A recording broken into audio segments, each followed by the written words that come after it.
Professeur Michel Galinier, bonjour. Bonjour, Je vais vous laisser le soin de vous présenter. Je ne sais pas si c'est nécessaire, mais on peut toujours. je suis responsable du centre d'insuffisance cardiaque des hôpitaux de Toulouse et je vais vous en parler, je l'espère.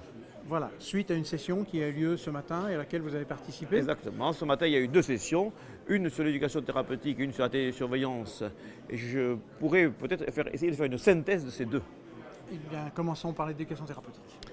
L'éducation thérapeutique, c'est indispensable à la prise en charge de l'insuffisance cardiaque et c'est une recommandation de classe 1 et de niveau A. Pourquoi? Parce que ça diminue le risque de réhospitalisation de 25% pour insuffisance cardiaque et chez les sujets les plus jeunes, ça diminue également de 20% la mortalité.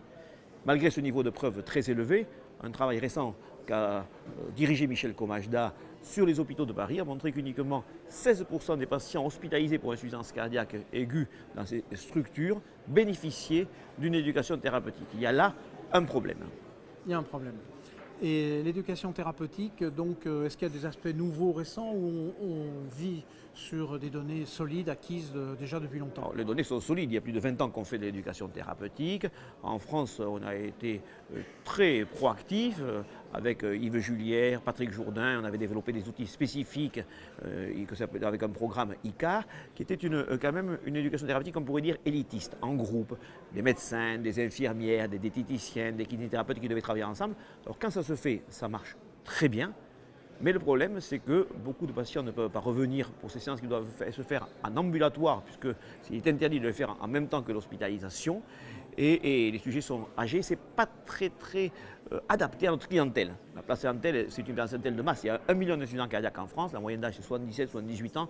Et ces séances, ce n'est pas tout à fait pour eux. Ils sont peu mobiles spontanément.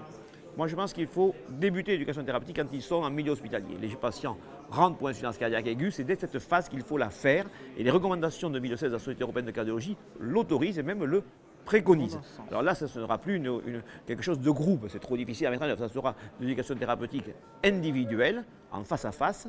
Et nous, dans notre service, ce que nous avons réalisé depuis quelques années, à la demande des médecins, une infirmière spécialisée se déplace au lit du malade et commence l'éducation thérapeutique et fait intervenir, si nécessaire, une diététicienne, une kinésithérapeute, un aide sociale, en fonction des besoins individuels, personnalisés de chaque patient. Je peux peut-être aller sur un domaine où vous n'aurez peut-être pas de réponse, mais est-ce que finalement les médecins mettent tous les moyens en œuvre pour le faire, mais ils ont des obstacles insurmontables, ou est-ce qu'il y a encore des réticences de la part des médecins qui ne sentent pas tout à fait la nécessité absolue de cette approche? Les deux questions sont bonnes et vraies. Premièrement, les jeunes médecins ne sont pas très motivés pour participer à l'éducation thérapeutique parce qu'on ne leur apprenait pas dans les études médicales, ce qui est maintenant partie remise. Maintenant, c'est fini, on leur apprend dans les études médicales et j'espère que les nouvelles générations de médecins seront proactifs pour l'éducation thérapeutique. Et puis, deuxièmement, c'est difficile de faire l'éducation thérapeutique comme je le soulignais. Il faut alléger le processus et la télésurveillance pour être une réponse adaptée, puisque depuis le mois de décembre, les décrets de loi sur la télésurveillance, une modification à la loi qui l'étend à tout le territoire national a été paru au journal officiel et associé à la télésurveillance, il y a obligatoirement un accompagnement thérapeutique qui doit être réalisé et il est marqué noir sur blanc que celui-ci peut être réalisé à distance par téléphone et donc les médecins pourraient peut-être se décharger de ce lourd fardeau et enfin en faire bénéficier un maximum de patients. C'était donc le lien entre l'éducation thérapeutique et la télésurveillance. Exactement. La télésurveillance va inclure de manière obligatoirement en France l'éducation thérapeutique. Et nous avons été des précurseurs avec le professeur Atul Patak et Patrick Jourdain, puisque nous avons mis au point les COSICAT qui incluent dans la télésurveillance du poids, des signes fonctionnels avec des alarmes, à obligatoirement une éducation thérapeutique par des infirmières spécialisées que nous avons formées à l'insuffisance cardiaque, nous avons formé avec Patrick à l'éducation thérapeutique et qui font par téléphone, comme on devrait faire face à face, un diagnostic éducatif, des micro-projets portant sur les signes d'appel de la maladie, la prise en charge médicamenteuse ou électrique, la prise en charge diététique, l'activité d'activité sportive, etc. Et avec des micro-projets toutes les 3 semaines et nous espérons ainsi que ce soit quelque chose qui se potentialise. Parce qu'un malade éduqué est un malade qui va se surveiller, parce qu'il va être motivé.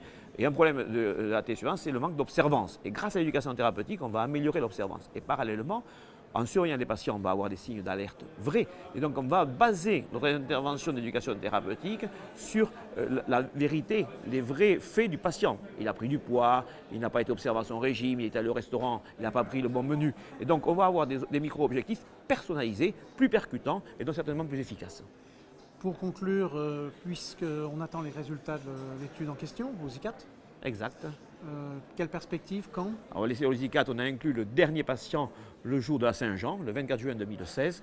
Il faut 18 mois de surveillance jusqu'au dernier patient. Ça nous porte au 24 décembre. Donc, on n'aura pas les résultats le jour de la Noël 2017. Il nous faut quand même 6 mois pour analyser les résultats. Donc, JESFC 2018 fin du premier semestre 2018. Les JEFC, ce sera un petit peu tôt, malheureusement. Peut-être la Société européenne de cardiologie. Bon, c'est tout le mal qu'on vous souhaite, il faut que ça marche. Moi aussi. Merci beaucoup. Merci.